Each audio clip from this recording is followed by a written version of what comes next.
IRFC44N MOSFET single with a pull down resist. I don't know. I think pull down resistor of 4.7 kilo ohms or 6.8 kilo ohms. And the driver is 555 timer IC in stable mode. The input is 12 volt. That IC control IC can handle 12 volt. This can handle 12 volt. That create magnetic field now creates a lit up this 5 watts 220 volt bulb. Oh, the bulb is heating up. Means that, oh wow, it's so hot. It means high current. High current DC to AC inverter.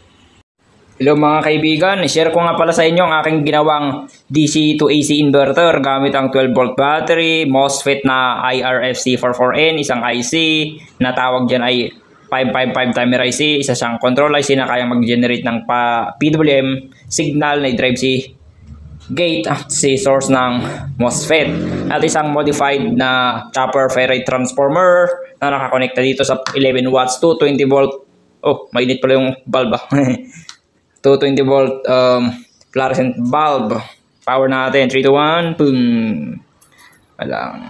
I-set lang natin yung ayos. Okay. Ang lakas, no? Grabe. Nagulat nga ako eh. Hindi ko akalain na ito. Kaya niyang i-power. Isang 11 watts na fluorescent bulb. Na-power niya kita rin ito kanina. Ang galing. Pero tinest ko yung voltage output niya over 1000 volt. And I think mataas na rin yung current nito kasi napailaw niya pang isang fluorescent. Wow, amazing. Ito nga pala yung driver niya. Oh. Yun yung IRF, yun yung 555. Sa ilalim naman niyan ay lang.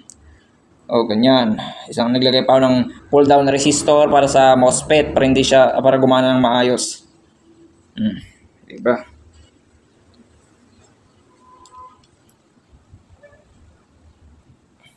Try natin ang LED bulb. Lang. Wow, ang init na ng fluorescent bulb. LED 220 watts 220 volt 5 watts pala yung bulb. Itong LED naman umilaw rin. DC to AC inverter, ang galing.